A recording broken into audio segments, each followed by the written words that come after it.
Hello students, welcome to my channel. तो student, जैसा कि आप लोगों ने अपने बीए फर्स्ट सेमेस्टर का एग्जाम पास कर लिया बहुत अच्छे से और अब आप लोग आ चुके हैं अपने बीए के सेकंड सेमेस्टर में। तो देखिए, जिस तरह मैंने आपके बीए फर्स्ट सेमेस्टर में आपके सभी सब्जेक्ट की क्लास कराई, पूरे सिलेबस को कंप्लीट कराया, मॉडल पेपर की वीडियोस आपके लिए हर सब्जेक्ट की अपलोड की, उसी तरह ठीक आपके बीए सेकंड सेमेस्टर में भी कराऊंगी और आने वाले सभी सेमेस्टर में कराऊंगी।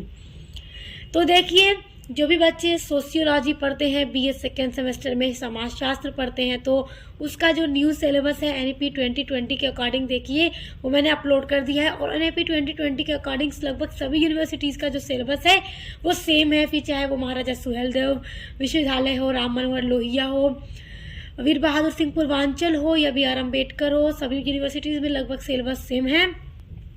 और डीडीयू यूनिवर्सिटी के जो छात्र हैं उनका भी टॉपिक यही होगा। देखिए, सिलेबस आपका थोड़ा सा चेंज हो सकता है, मगर जो टॉपिक हैं यूनिट्स के आप देख लीजिएगा सेम है लगभग, कुछ कुछ चीज़ें ही आपकी चेंज होंगी।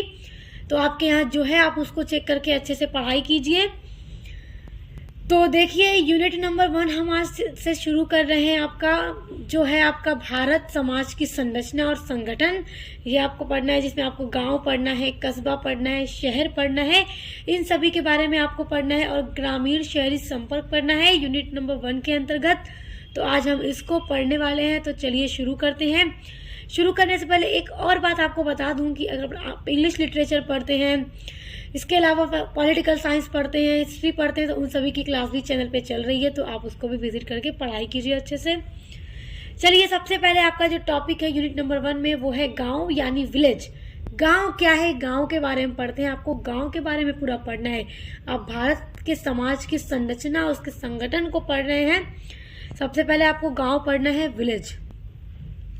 देखिए, एक परिभाषा है डॉक्टर कौशल कुमार राय के अनुसार, ये लिखते हैं कि गांव वह समुदाय है जो अपेक्षाकृत समरसता, अनौपचारिक प्राथमिक समूहों की प्रधानता, जनसंख्या के कम घनत्व और मुख्य व्यवसाय के रूप में कृषि की विशेषताओं से युक्त होता है। यानी गांव क्या है, इनकी ये छोटी सी जो परिभाषा है डॉक्टर कौशल कुमार राय की, ये उनकी छोटी सी परिभाषा गांव की सारी विशेषताओं को एक बार में प्रदर्शित कर रही है। देखिए, ये क्या कह रहे हैं कि गांव एक ऐसा समुदाय है जो अनौपचारिक है, जहाँ पे लोग मिलजुल कर इनफॉर्मली रहते हैं, प्राथमिक समूहों की प्रधानता है वहाँ पर, और जनसंख्या जो होती है गांव की वो काफ़ी कम होती है, और मुख्य व्यवसाय जो गांव का होता है वो कृषि होती है। तो इन सभी विशेषताओं से क्या है, गांव युक्त होता है। तो आपसे यदि एग्जाम में गांव का अर्थ पूछे या परिभाषा, तो आप इसको लिख दीजिएगा। देखिए, एक छोटी सी परिभाषा में गांव की पूरी विशेषता हमें पढ़ने को मिल रही है। देखिए, गांव या ग्राम, गांव आप कहिए या ग्राम कहिए, छोटी छोटी मानव बस्तियों को कहते हैं। जो मानव की छोटी छोटी बस्तियां हैं उनको हम गांव या ग्राम कहते हैं, जहां लोगों का मात्र जो व्यवसाय होता है, जो वहाँ के लोगों का रोजगार होता है वो कृषि होता है। गांव में आप देखेंगे ज्यादातर किसान होते हैं और वो कृषि करते हैं। और गांव मनुष्य का प्राचीन समुदाय है, क्योंकि प्राचीन समय से गांव रहा है और आज भी गांव है। और आप देखेंगे, आप गांव में जाइए कितना अच्छा लगता है, बड़े बड़े खेत होते हैं, खेतों में शाम में कितना अच्छा लगता है। मतलब गांव के जो लोग होते हैं वो नेचर के बहुत करीब होते हैं, वहाँ पे पेड़ पौधे, हरियाली, सारी चीजें हमें बड़ी अच्छी लगती हैं। आप देखिए, आपके गांव की विशेषताएं, भारतीय गांव की विशेषताएं आपका अगला टॉपिक है। देखिए, एक एक चीज को मैं आपको बहुत अच्छे से बताऊंगी और आप एक एक चीज को बहुत अच्छे से समझने का प्रयास कीजिएगा। और मैं अपनी तरफ से भी पूरी कोशिश करती हूँ कि आपको आपका जो भी टॉपिक है आपको अच्छे से बताऊं, ताकि आप समझ जाएं। आप समझे रहेंगे चीज़ों को तो एग्जाम में आपके लिए ही बहुत आसानी रहेगी। रटने से क्या होता है, चीज़ें भूल जाती हैं, मगर आप समझे रहेंगे तो आपको एग्जाम में काफ़ी आसानी रहेगी। देखिए, भारतीय गांव या ग्राम की क्या क्या विशेषताएं हैं, जिसमें पहला पॉइंट है, जो गांव के लोग होते हैं धर्म, प्रथा एवं रूढ़ियों को महत्व देते हैं। धर्म को बहुत ज़्यादा महत्व देते हैं। जो प्राचीन प्रथाएं हैं, रूढ़िवादिता है, गांव के लोगों में आप देखिएगा और शहर के लोगों में इन सारी चीज़ों को आपको देखकर बहुत अंतर मिलेगा। गांव के लोग रूढ़ियों प्रथाओं को बहुत ज़्यादा महत्व देते हैं। जो प्राचीन व्यवस्था विचार हैं उनको गांव के लोग बहुत महत्व देते हैं। गांव की दूसरी विशेषता है कि गांव में औपचारिक संबंधों का अभाव है। औपचारिक संबंध यानी कि फॉर्मल जो रिलेशन होता है उसका अभाव यानी कमी है। गांव में देखिएगा घनत्व यानी जनसंख्या कम होने के कारण वहां के लोग सब लोगों को अच्छे से जानते हैं और मिलकर फ्रेंडली मित्रता के साथ एक दूसरे के साथ रहते हैं, अनौपचारिक तरीके से रहते हैं। और शहरों में हमें औपचारिकता ज्यादा मिलती है, गाँव में अनौपचारिकता यानी इनफॉर्मल हमें ज्यादा मिलता है। लोग एक दूसरे के साथ मिलकर बातें करेंगे, मिलजुल कर रहते हैं, फ्रेंडली। तीसरी विशेषता है कि ग्रामीण जीवन की सबसे बड़ी विशेषता जो है कि वो प्रकृति के साथ उनका घनिष्ठ संबंध होता है, क्योंकि आप शहरों में देखें मोटरसाइकिल, कार, इन सभी से निकलने वाले धुओं से पॉल्यूशन भी फैलता है, शोर शराबा भी बहुत ज्यादा होता है और हमें नेचर से भी हमें दूरी रहती है। जबकि गांव में देखिए इन सारी चीज़ों का कितना अच्छा है। गांव में बड़े बड़े खेत होते हैं, पेड़ होते हैं जिनके नीचे शाम में बैठे बड़ा अच्छा लगता है, हरियाली, प्रकृति, शाम में ठंडी ठंडी हवा, सारी बहुत अच्छा लगता है। तो वहाँ के लोग नेचर से बड़े करीब होते हैं। ग्राम का पर्यावरण जो है प्रकृति के अत्यंत निकट होता है, बहुत नजदीक होता है। और देखिए ग्रामीण जीवन के व्यवहार और संबंध में नगरीय जीवन जो होता है, जो शहरों का जीवन होता है, तो उस तरह से गांव के जीवन में आडंबर और औपचारिकता नहीं पाई जाती है, क्योंकि गांव में अनौपचारिकता पाई जाती है। लोग मित्रता के साथ मिलजुल कर रहते हैं और गांव में हमें औपचारिकता नहीं देखने को मिलती। चौथा पॉइंट है विशेषता का, गांव का जो क्षेत्र है वो बड़ा छोटा होने के कारण प्रत्येक व्यक्ति जो है एक दूसरे को व्यक्तित्व रूप से जानता रहता है। पर्सनली सभी एक दूसरे को जानते हैं गांव में। शहरों में दूर दूर से लोग आकर भी बसे होते हैं, सर्विस जो करते हैं वो भी शहरों में बसे होते हैं, तो एक दूसरे को कम जानते हैं। क्योंकि गांव में अपने ही आस पड़ोस के लोग होते हैं तो लोग एक दूसरे को काफी अच्छे से जानते हैं, मगर शहरों में रहने वाले जो होते हैं वो एक दूसरे को उतने अच्छे से नहीं जानते। क्योंकि हो सकता है कि अगर किसी फ्लैट में कोई व्यक्ति रह रहा है तो वो कहीं से आकर बसा हुआ, जॉब कर रहा हो, दूसरा रह रहा हो, तो कैसे एक दूसरे के साथ उनका व्यक्तित्व रूप से संबंध अच्छा होगा, जबकि गाँव में ये सारी चीजें काफी अच्छी होती हैं। क्योंकि गांव की जो जनसंख्या है वो कम होती है और शहर की जनसंख्या क्या है, ज्यादा होती है, इसी कारण। पांचवा पॉइंट है गांव के लोगों का जो जीवन है कृषि, पशुपालन, शिकार करना, मछली पकड़ने और भोजन एकत्र करने आदि की गतिविधियों पर निर्भर होता है। भूमि के साथ ही ग्रामवासियों का जो प्रमुख संबंध होता है और कृषि की उपज ही मुख्य रूप से ग्रामवासियों के जीवन यापन का एक आधार है, क्योंकि वहाँ के लोग कृषि करते हैं और उनके जीवन यापन का एक कृषि मुख्य आधार होता है। अब देखिए गांव के बारे में आई होप आप अच्छे से समझ गए होंगे गांव की विशेषताएं। अगला टॉपिक है आपका टाउन यानी कस्बा। कस्बा क्या है? अब देखिए गांव से थोड़ा ज्यादा इसकी आबादी होगी। कस्बा से जो आशय है वो एक ऐसे क्षेत्र से है जहाँ पर ग्रामीण और नगर ये दोनों तरह की विशेषताएं साथ साथ देखी जाती हैं। ये ना पूरी तरह से गांव होता है, ना पूरी तरह से शहर होता है। जो गांव की विशेषता हमने पढ़ी वो भी हमें कस्बा में देखने को मिलेगी और अभी आगे जो हम शहर की विशेषता पढ़ेंगे वो भी हमें कस्बा में देखने को मिलेगी। यानी कि दोनों का मिश्रण, गांव और शहर का मिश्रण होता है टाउन, कस्बा, जहाँ पर देखिए ग्रामीण और नगर ये दोनों तरह की विशेषताएं हमें साथ साथ देखने को मिलती हैं। और इस क्षेत्र को हम पूरी तरह से न तो गांव ही कह सकते हैं और न ही हम नगर कह सकते हैं, क्योंकि ये दोनों का मिश्रण है, ये कस्बा कहलाता है। और सामान्यतः कस्बा उस बस्ती को कहा जाता है जो जिसकी आबादी 5,000 से 10,000 के बीच में होती है। यानी इसकी आबादी भी शहरों की तरफ बहुत अधिक नहीं होती और गांव जैसे कम भी नहीं होती, तो 5,000 से 10,000 के बीच इसकी आबादी होती है।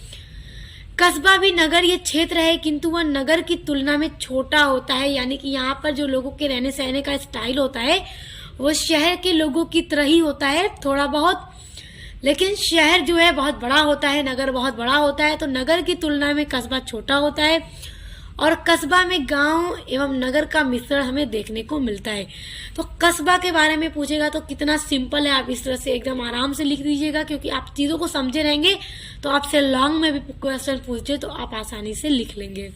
अब देखिए कस्बा की क्या क्या विशेषताएं हैं। तो देखिए कस्बा की निम्नलिखित विशेषताएं हैं, जिसमें पहला है कस्बे की आबादी नगरों से कम तथा गांव से अधिक होती है। आपको इसी तरह से लिखना होगा। आप ये चीजें अर्थ में भी लिखोगे गांव कस्बा की और इसकी विशेषताओं में भी आप अलग अलग पॉइंट में लिख दोगे। तो देखिए कितना सिंपल है आपके लिए। दूसरी विशेषता है कि कस्बे में निवासियों की संख्या सीमित होती है, यानी कि एकदम अनलिमिटेड नहीं होती, सीमित होती है।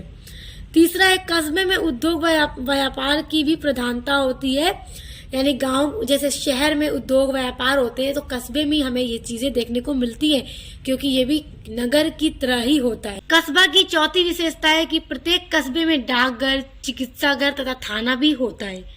याद रखिएगा, इसकी बहुत महत्वपूर्ण विशेषता है। पांचवा पॉइंट है कि कस्बे में प्रत्येक वस्तु जैसे कि कपड़ा हो, जेवर एवं खाद्य सामग्री की अलग अलग दुकानें भी होती हैं। मगर अगर आप देखें तो गांव के लोगों को थोड़ा दूर जाके आसपास के शहर कस्बे से चीजें लेकर आनी पड़ती हैं, मगर कस्बे में सारी चीजों की अलग अलग दुकानें भी अवेलेबल होती हैं, तो वहाँ के लोगों को आसानी होती है। तो यहाँ पे आप ये देख सकते हैं कि थोड़ा नगर जैसी फीचर हमें देखने को मिल सकता है। और देखिए आजकल कस्बे में मॉल भी हमें देखने को मिलती है। जो भी लोग कस्बे में रहते होंगे तो वो अच्छे से जानते हैं। अब देखिए छठा पॉइंट है, कस्बा एक ऐसा क्षेत्र है जहां ग्रामीण तथा नगरीय विशेषताएं साथ साथ देखने को मिलती हैं। तो आप देख सकते हैं, आप इसके अर्थ में भी ये सारी चीजें लिख सकते हैं, इसकी विशेषताओं में भी लिख सकते हैं, बस समझ के ऊपर है। आप समझ गए तो आपके लिए आसान है। अब हम पढ़ेंगे नगर या शहर यानी सिटी के बारे में। अब देखिए अगला है आपका टॉपिक यूनिट नंबर 1 का शहर या नगर यानी सिटी। आपने गांव देखा, कस्बा देखा, अब नगर देखेंगे जो उन सभी की तुलना में सबसे बड़ा होता है और यहाँ पे उद्योग व्यापार धंधे बहुत बड़े होते हैं, बहुत बड़े पैमाने पे होते हैं। देखिए शहर कहिए अथवा नगर कहिए, अंग्रेजी के सिटी को हिंदी रूपांतरण है, यानी अंग्रेजी में इंग्लिश भाषा में सिटी कहा जाता है और हिंदी में नगर या शहर कहा जाता है। और सिटी शब्द जो है वो लैटिन भाषा के सिविटास से बना है। तो ऑब्जेक्टिव्स वालों के लिए प्रश्न बड़ा महत्वपूर्ण है, जिनका ऑब्जेक्टिव्स पेपर आता है। सिटी किस भाषा के शब्द से बना है? तो लैटिन भाषा के। तो किस शब्द से बना है? सिटीवास शब्द से बना है। सिटी सिविटास शब्द से बना है, तो याद रखिएगा। नगर या शहर से तात्पर्य क्या है? ऐसे स्थान से होता है जहां पर व्यक्ति कृषि के अलावा अन्य व्यवसायों में व्यस्त हो, यानी कि वहां के लोगों का जो मुख्य व्यवसाय हो कृषि न होकर दूसरा अन्य व्यवसाय हो। क्योंकि आप देखेंगे नगरों में, शहरों में बड़े बड़े उद्योग व धंधे होते हैं, बड़ी बड़ी फैक्ट्री होती है, ऑफिस भी होता है, बड़ा बड़ा व्यवसाय होता है, बड़े पैमाने पर होता है। तो गांव के लोगों की तरह सिर्फ कृषि पर यहाँ के लोग निर्भर नहीं होते, बल्कि यहाँ पर अन्य व्यवसाय में भी लोग लगे रहते हैं। और नगरों की जो जनसंख्या है वो बहुत ज्यादा अधिक होती है तथा आर्थिक, सामाजिक और सांस्कृतिक दृष्टि से ये अत्यधिक विषमता पाई जाती है। गांव में हमने देखा गांव के लोग काफी प्रथा, धर्म, रूढ़िवादिता को ज्यादा महत्व देते हैं, मगर शहरों में ऐसा नहीं होता। शहरों का जो लाइफ स्टाइल है, रहन सहन है, कल्चर है, वो गांव के अकॉर्डिंग बहुत अलग आपको देखने को मिलेगा और थोड़ा स्टैंडर्ड आपको देखने को मिलेगा शहरों में। और नगरीय जीवन जीने का अपना एक विशिष्ट ढंग होता है। नगरों में आप देखिएगा हर कोई अपने आप में बिजी होता है, अपनी लाइफ स्टाइल को बेटर बनाने में लगा होता है और हर किसी का अपना एक अलग अंदाज होता है जीने का। और यहाँ सामुदायिक भावना का अभाव भी पाया जाता है, क्योंकि यहाँ व्यक्तियों के बीच द्वितीयक संबंध अधिक मात्रा में पाए जाते हैं। जबकि देखिए गांव की अगर हम बात करें तो वहाँ पे जनसंख्या कम होती है, लोग एक दूसरे को अच्छे से जानते होते हैं और मिलकर फ्रेंडली इनफॉर्मल तरीके से एक दूसरे के साथ रहते हैं। जबकि शहरों या नगरों में हमें ऐसा देखने को नहीं मिलता, लोग एक दूसरे के साथ मिलकर कम रहते हैं, जिसके बारे में मैं अभी आपको बता भी चुकी हूँ। एक शहर की हम परिभाषा देखेंगे, आप एग्जाम में लिखिएगा जरूर परिभाषा लिखने से अच्छा इफेक्ट भी आता है एग्जामिनर पर और अच्छे मार्क्स भी मिलते हैं। देखिए बर्गल के अनुसार एक परिभाषा है, बर्गल क्या लिखते हैं शहर के बारे में। देखिए कंफ्यूज मत होइएगा, शहर कहिए या नगर कहिए बात एक ही है, इंग्लिश में इसको सिटी बोला जाता है।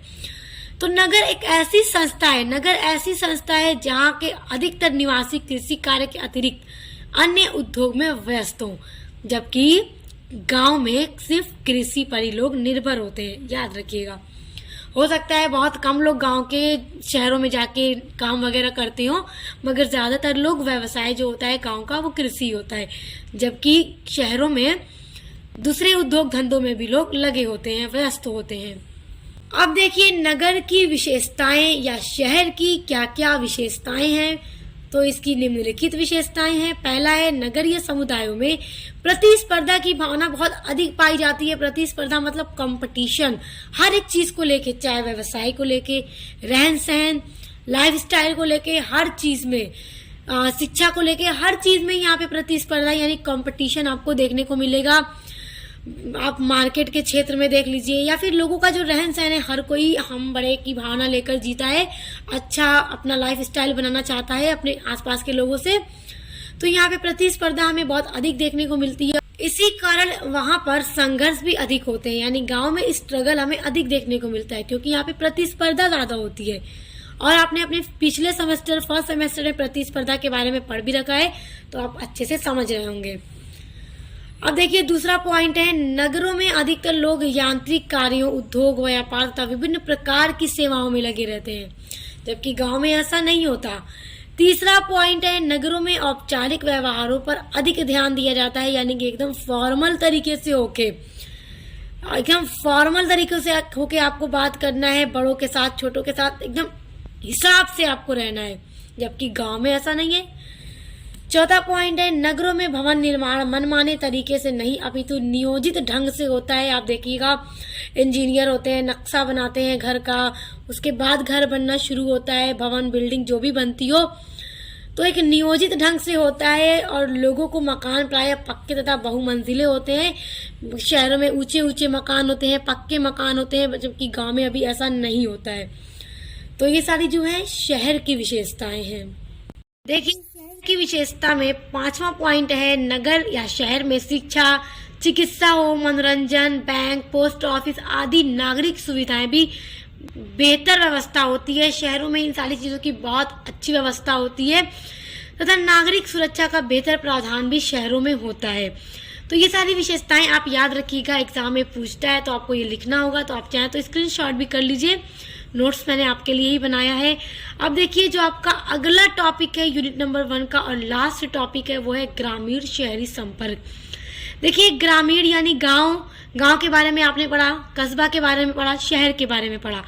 तो अब ग्रामीण शहरी संपर्क यानी इन दोनों के बीच में, गांव और शहर के बीच में क्या संपर्क है उसको समझिए। देखिए यहाँ के जो लोग होते हैं, चाहे गांव के या शहर के, एक दूसरे पर ही डिपेंड होते हैं। किस तरह से इनका संपर्क बनता है उसको अब अच्छे से पढ़िए, क्योंकि बड़ा महत्वपूर्ण ये टॉपिक है, आपके एग्जाम में पूछता है।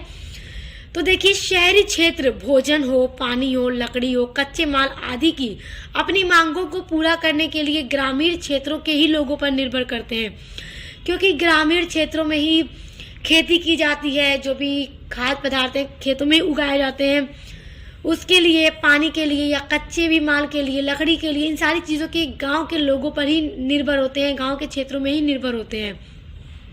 तो इस तरह आप देख सकते हैं कि शहर के लोगों का गांव पर एक तरह से संपर्क गांव के लोगों के साथ बन रहा है, जो मूल रूप से ग्रामीण पारिस्थितिकी तंत्र सेवाओं के उत्पाद होते हैं। फिर भी शहरी विकास से ग्रामीण क्षेत्रों को जो लाभ मिलता है, जैसे बाजार, कृषि आदान, रोजगार के अवसर आदि।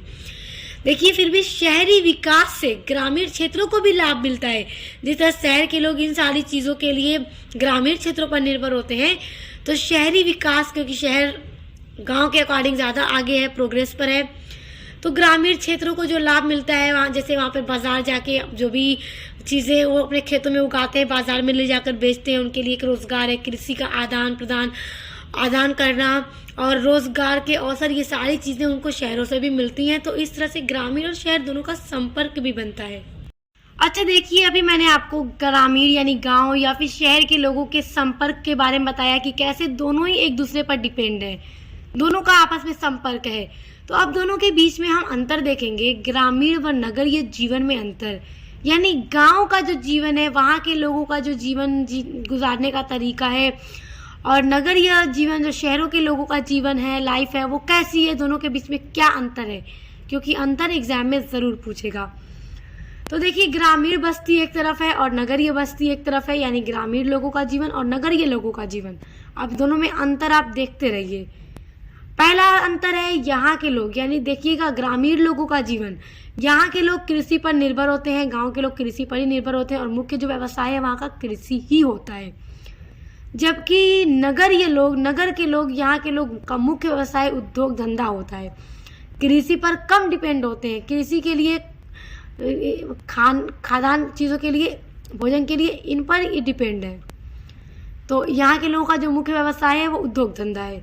दूसरा अंतर है कि गांव की जो जनसंख्या का घनत्व होता है वो कम होता है। गांव में छोटी छोटी आबादी, कम कम जनसंख्या होती है, जबकि शहर की जनसंख्या बहुत अधिक होती है। तीसरा अंतर है, गांव में प्रदूषण कम फैलता है, क्योंकि गांव अगर देखा जाए तो गांव तो पहली बात खुला थोड़ा होता है, अच्छा होता है, नेचर के भी करीब होते हैं वहाँ के लोग, और वहाँ पे मोटरसाइकिल, बस, गाड़ी, ये सारी चीज़ें नहीं होती हैं, बहुत कम अगर आपको देखने को मिलेगी। जबकि शहर के लोगों को कहीं जाना है तो कार, मोटरसाइकिल, बस, इन सारी चीज़ें होती हैं वहाँ पे। तो इसलिए वहाँ पे उसके धुएं से निकलने से बहुत ज़्यादा प्रदूषण फैलता है नगरों में, जबकि गांव में ऐसा नहीं है। चौथा अंतर है, ग्रामीण जनसंख्या का जीवन स्तर निम्न होता है। यहाँ के लोगों का जो जीवन स्तर है वो काफ़ी निम्न होता है। यहाँ के लोगों का स्तर बहुत ऊंचा होता है, क्योंकि यहाँ प्रतिस्पर्धा अधिक होती है और लोगों का लाइफ स्टाइल जो होता है बड़ा अलग, बड़ा स्टैंडर्ड होता है, जबकि यहाँ के लोगों का वैसा नहीं होता। अच्छा देखिए, पांचवा अंतर है, यहाँ शिक्षा, स्वास्थ्य तथा यातायात की सुविधा बहुत कम होती है, क्योंकि शिक्षा के मामले में आप देखिए यूनिवर्सिटी या कॉलेज जो बड़ी बड़ी है वो गांव में आपको नहीं देखने को मिलेगी। तो गांव के लोग यूनिवर्सिटी में या कॉलेज में यदि पढ़ना हो तो वो शहर में ही जाके एडमिशन लेके पढ़ते हैं। और स्वास्थ्य की बात की जाए तो बड़े बड़े जो हॉस्पिटल होते हैं तो वो शहरों में ही होते हैं। तो यदि गांव के लोगों को कोई ऐसी बीमारी है जिसके लिए उन्हें बड़े हॉस्पिटल में अपना इलाज कराना है तो वो शहरों में ही जाके इलाज कराते हैं। और यातायात की सुविधा तो गांव में कम होती ही है, जबकि नगर में शिक्षा, स्वास्थ्य, यातायात, इन सभी की सुविधा बहुत अधिक होती है। छठा अंतर है कि गांव में जल मल निकास का उत्तम प्रबंध नहीं होता है, जबकि नगर में जल मल निकास, पानी, सारी चीज़ों का बड़ा अच्छा, गांव की अपेक्षा बड़ा अच्छा यहाँ पे व्यवस्था होती है, प्रबंध होता है। तो ये अंतर आई होप आप समझ गए होंगे। तो ये वीडियो यहीं पर ख़त्म होता है और आपका जो यूनिट नंबर 1 है वो पूरा कंप्लीट हो गया। उसमें जितने टॉपिक थे आज एक वीडियो में कवर हो गया।